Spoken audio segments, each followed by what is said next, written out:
Hello, everyone, and welcome again to another Teacher Joseph podcast. I've had a question from a student today. He's asking, do affirmations and other self-help practices such as hypnosis work? Are they good for us and do they help us with learning? It's a very interesting question, and I'm going to do my best to answer it. So, first of all, an affirmation is when you have a piece of paper and you write down something like, my English every day is getting better and better. And you repeat it daily, you carry it around with you, or maybe it's mindfulness meditation that you get on your phone, but it's usually something with text, and you're required to repeat that. You can leave it sitting on your desk at work, and it just reminds you of what you're trying to achieve. Hypnosis is something kind of similar. That's when you put yourself into a relaxed state so that you're open to suggestion. Many people use self-hypnosis as a way of relaxing, and also some people go to trained professionals who can relax you to make you more open to suggestion. And the suggestion might be something like, you will and you can learn English.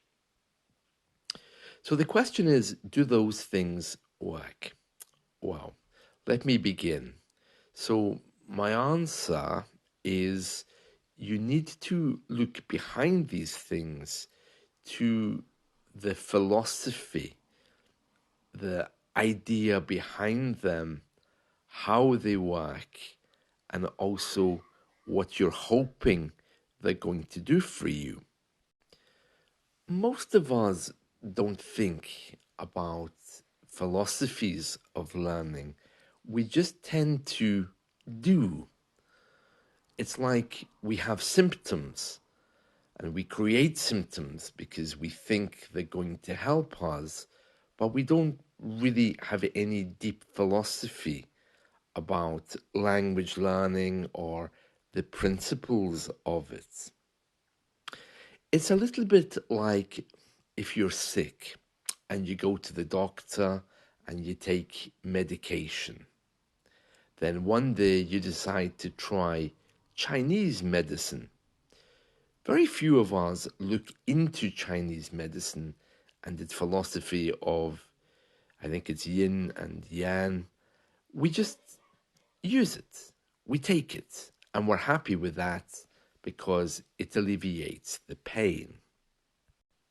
This idea of living a life where you simply follow through with what appears to be symptoms rather than looking deeper into why things are the way they are is a fairly new phenomenon. My grandparents, as I recall, and their generation, they were very into principled living. Principled living means that you operate your life according to a set of core values. Those core values were often given to you by your tribe or by your community. And they kind of dictated what you would do and also how successful you were going to be based on particular needs. As the name suggests, principled living meant abiding and living by certain principles or core values when making decisions such as learning English and how you do that.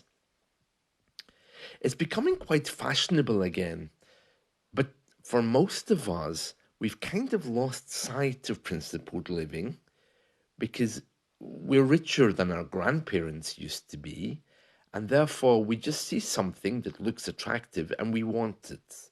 We want to go and buy it. We see something in a shop window. Oh, excellent. I'm going to buy that.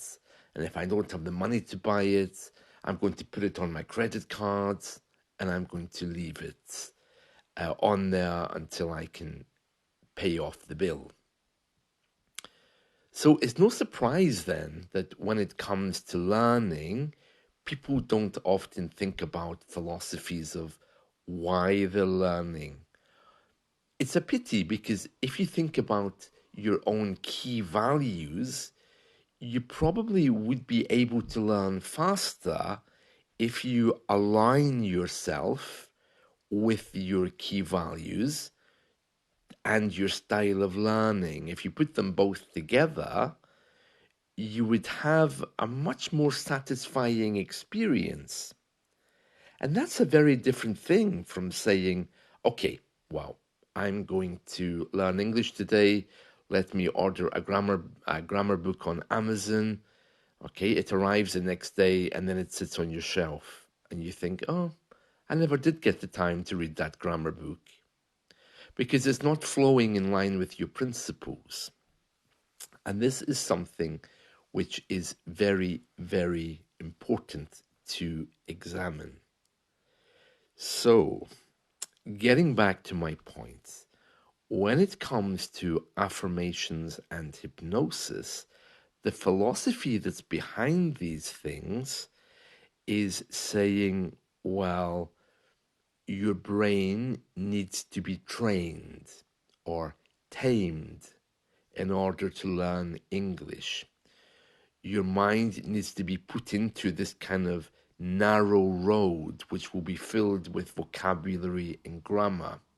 You can't do it, so you need to have someone to put you into a relaxed state, and then you can do it.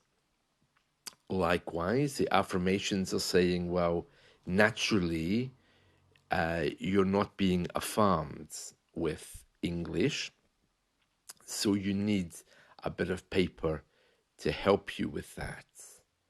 So you can see that's the philosophy that's behind those things.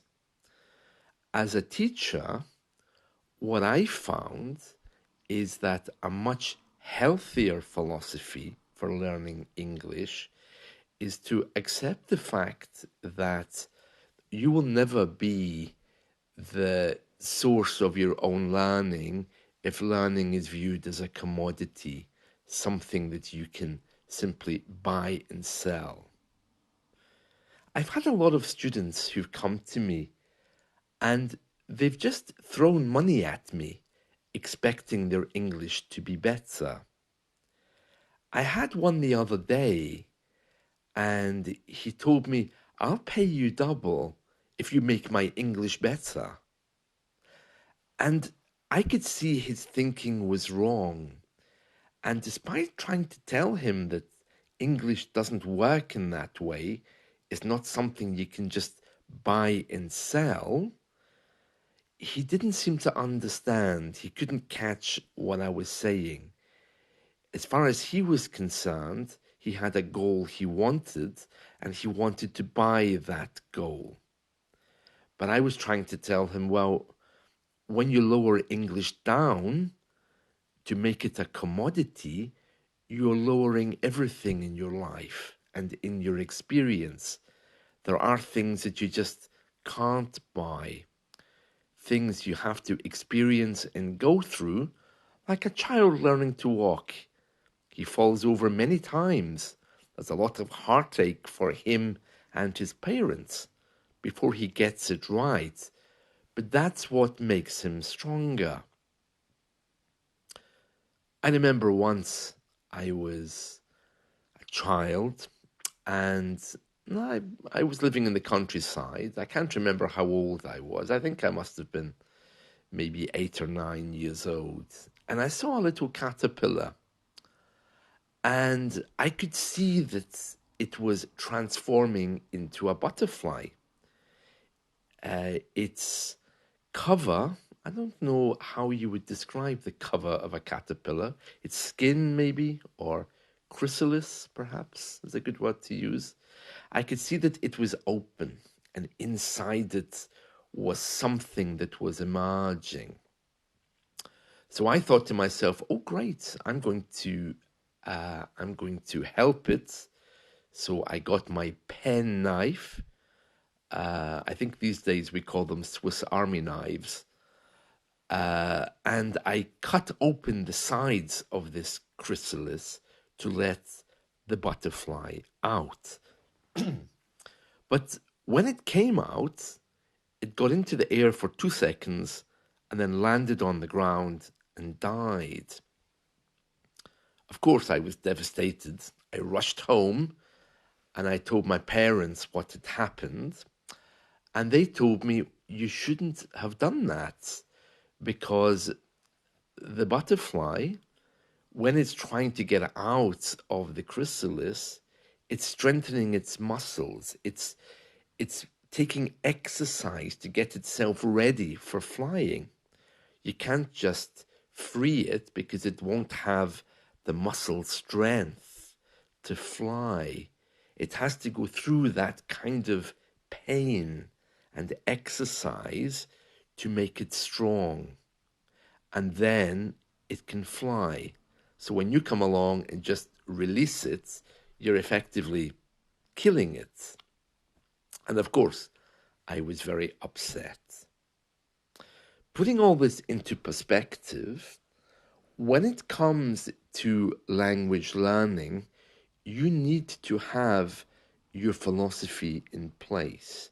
Now, my personal philosophy about language learning isn't that our minds are small blobs that have to be filled with vocabulary and grammar.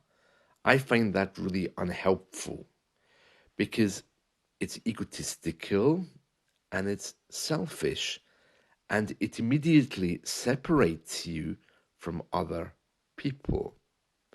If I'm only this little blob with a brain, immediately by carrying that philosophy, it means I'm different from you. I have my brain and you have yours, and the two of us, maybe we can talk for a while, but we're not really going to have any kind of deep connection. Why would we? Our minds are separate.